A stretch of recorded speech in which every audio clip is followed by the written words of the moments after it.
Alex Eala just did what no Filipino tennis player has ever done before. She captured a WTA 500 singles title in stunning fashion. $1,000 prize is massive. But the real victory is what this means for a nation of more than 110 million. In just 1 week, the Filipina sensation defeated an Olympic gold medalist, a defending champion, a 4-time Grand Slam winner, and finally, the world number 3. With a straight-set masterclass against Jessica Pegula, Eala has cemented her place in tennis history. Is this just the beginning? The stage was set. The tickets were sold out. Nearly 7,000 fans packed into Rock Creek Park, the roar echoing across the William H.B. Fitzgerald Tennis Center. Only one woman would walk away a champion. Alex Eala, the 21-year-old from Quezon City, stood one match from the biggest title of her career.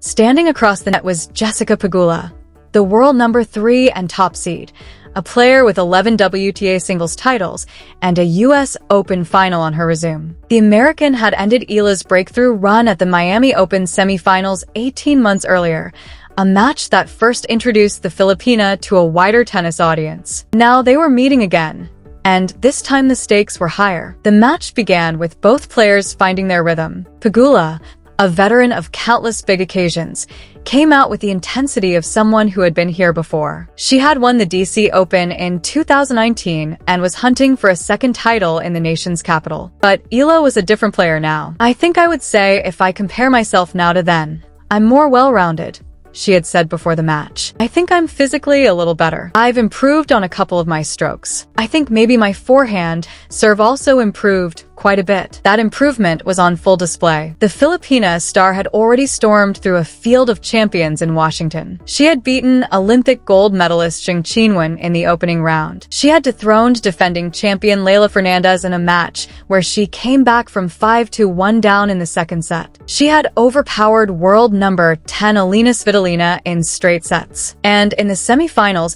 she had dismantled 4-time Grand Slam champion Naomi Osaka 6-4, 6-2 in just 76 minutes. Now, Pegula was next. The American had edged past Diana Schneider in the other semifinal to book her place in the title match, but she knew she was facing a player on the run of her life. "It's going to be a battle," Pegula said before the final. "Alex, I'm a big fan of her. She's the future of the tour.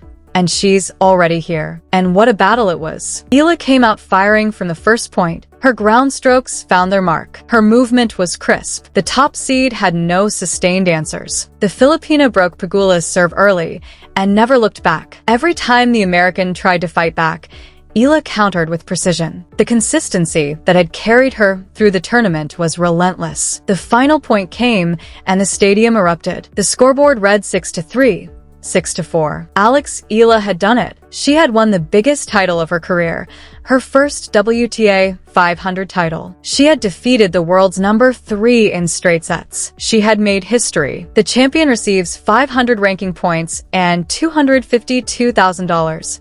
Eala had already guaranteed a career-high ranking of world number 24. With the title, she would climb even higher, into the top 20 for the first time. But for Eala, the victory was about something far deeper than money or rankings. She had just done what no Filipino tennis player had ever done before. She had captured a WTA 500 singles title. She had conquered a field of the world's best. And she had carried the hopes of more than 110 million Filipinos on her shoulders without letting them down. What would you do if you had just made history for your country? For Alex Eala, the answer was simple. She would smile. She would cry. She would hold the trophy high and remember the little girl with ruffled socks and light-up shoes who started on a basketball court in Quezon City, because she knew this victory was not just hers. It belonged to everyone who had ever believed in her. The championship trophy was still warm in her hands. The confetti was still falling, but the numbers behind the victory were just as staggering as the win itself, and they would change her life. A victory at the Mubadala City DC Open was not only about the trophy. It was about the financial reward and the ranking breakthrough that cemented her place among the sports elite. The champion's purse of $252,000, more than 15 million Philippine pesos, was the largest single paycheck of her career. Even as runner-up, she would have guaranteed $155,000, still one of the biggest paydays of her professional life. But the real prize was the ranking points. Eala entered the DC Open ranked world number 28, career high that already made her the highest-ranked Filipino singles player in history. Her semi-final victory over Osaka had already guaranteed a rise to number 24. The championship added another 500 points, pushing her into the top 20. That is a jump of 8 spots in a single tournament. To put it in perspective, after her historic Wimbledon run, she had earned 240 points and climbed to number 28. In Washington, she had nearly matched that total before even playing the final. The title gave her more points in 1 week than she earned in an entire Grand Slam campaign. That is not just progress. That is a breakthrough. Going into this tournament, I looked at the list and it was jam-packed. Eala had said after her semi-final victory, "It was big player after big player after big player. So to be in the final really means a lot to me." Now she had gone one step further. She had won it all. The $252,000 champions check would add to a year that had already seen her become the Philippines' highest-earning tennis player of all time. She had taken home significant prize money from Wimbledon and from her deep run at the Miami Open in 2025. This year alone, her total prize money and endorsements had pushed her well past previous milestones. The Washington title was the crown jewel of a season that had already included a WTA 125 title in Birmingham and a semi-final in Berlin. That sounds amazing. That sounds so surreal. Eala had said earlier in the tournament when told about her potential ranking rise. That sounds actually crazy, but I'm super proud of it. The numbers do not lie, and neither does the moment. Alex Eala has arrived. The trophy is now in her hands. The confetti has settled, but the path she carved through Washington will be remembered for years. She did not just win a tournament. She conquered an entire field of champions. The 21-year-old from Quezon City entered the Mubadala City DC Open as world number 28, a rising star with a growing reputation. She left it as a WTA 500 champion with a record-breaking resume. In just 1 week, she had defeated an Olympic gold medalist, a defending champion, world number 10, twice in just over a month, a 4-time Grand Slam winner, and finally the world number 3. The run began with redemption. In the opening round, Eala faced Xing Qinwen, the Olympic gold medalist who had broken her heart at the 2023 Asian Games. 3 years of questions. This time, Eala was a different player. She fought back from a set and a breakdown, winning 7 of the final games to complete a gritty 4-6, 6-4, 6-1 comeback. The head-to-head was now even. The unfinished business had been closed. The second round tested mental fortitude. Standing across the net was Leylah Fernandez, the defending champion who had beaten her comprehensively in Stuttgart months earlier. The first set was a masterclass. Eala dominated 6-2. The second set nearly slipped away. Fernandez raced to a 5-1 lead, and the ghosts of Stuttgart threatened to return. Eala refused to quit. She reeled off games to force a tiebreak and closed at 7-1 for a 6-2, 7-6 victory. The defending champion was dethroned. The quarterfinal was a repeat performance. Eala faced world number 10 Alina Svitolina, the tournament's second seed. She had already beaten the Ukrainian on grass in Berlin with the exact same scoreline. In Washington, she did it again 6-3, 6-4. "I came in with a great mindset today," Eala said afterward. "I think I was playing really well." The semi-final was history in the making. For the first time, an all-Asian semi-final unfolded on a WTA 500 stage. Eala faced Naomi Osaka, the 4-time Grand Slam champion and former world number 1. She made it look controlled, winning 6-4, 6-2 in 76 minutes. "It's such an honor to share the court with her," Eala said. "But I think it's just the way I approached today's match. I could never count her out. I had to be so locked in." The final was the crowning achievement. Jessica Pegula, the world number 3 and top seed, was the last obstacle. The American had ended Eala's Miami run in 2025. This time, Eala was ready. She broke Pegula's serve early and never looked back. The final score read 6-3. 6-4. The champion was crowned. The numbers tell the story of a champion. Eala earned 500 ranking points and $252,000, pushing her into the WTA top 20 for the first time. In 1 week, she had defeated 5 opponents, with a combined 10 Grand Slam titles between them. She had beaten 2 top 10 players, and the world number 3. What would you do if you conquered a field of champions in just 1 week? For Eala, the answer was simple. She would hold the trophy high and remember the little girl with ruffled socks and light-up shoes who started on a basketball court in Quezon City, because she knew this victory was not just hers. It belonged to everyone who had ever believed in her. 10,000 miles away, an entire nation erupted. Alex Eala had just given the Philippines something it had never experienced before: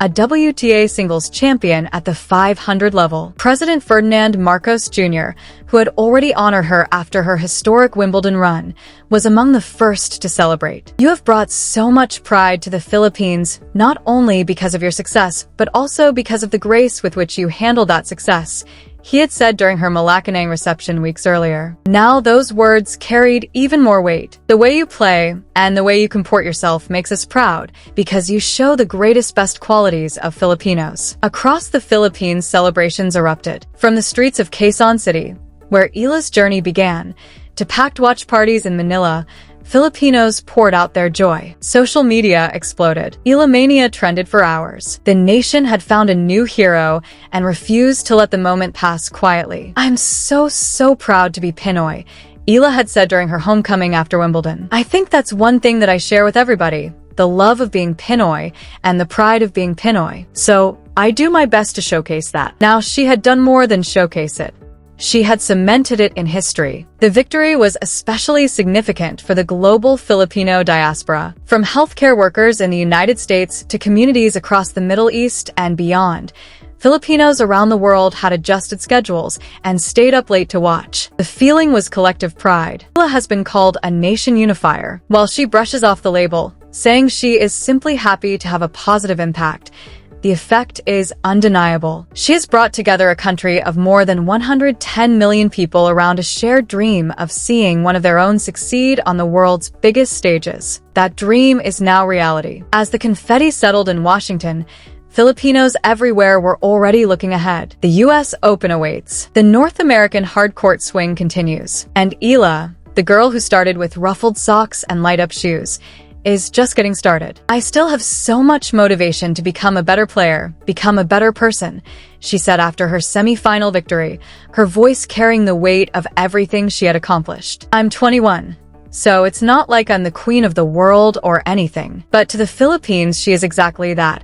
A champion who carries the nation's pride with grace." The victory over Jessica Pegula was the crowning achievement of a week that already included wins over an Olympic gold medalist, a defending champion, a world number 10, and a 4-time Grand Slam winner. It was a run that will be remembered for generations. "I think I would say, if I compare myself now to then, I'm more well-rounded," she had said before the final, reflecting on her growth since their first meeting in Miami. She had proven exactly how much she had improved. Naomi Osaka had already recognized what she was witnessing. After her own loss in the semi-finals, she said, "She's incredible. I think she's a star, and it's just really cool to have someone like her that I guess people can look up to. And for me, I think it's amazing that she's such an inspiration. That inspiration is what will carry Eala forward. I'm really grateful for everyone who supports me," she said earlier in the tournament. "They're the reason I have this platform at the end of the day, and it just adds to how meaningful my job is to me."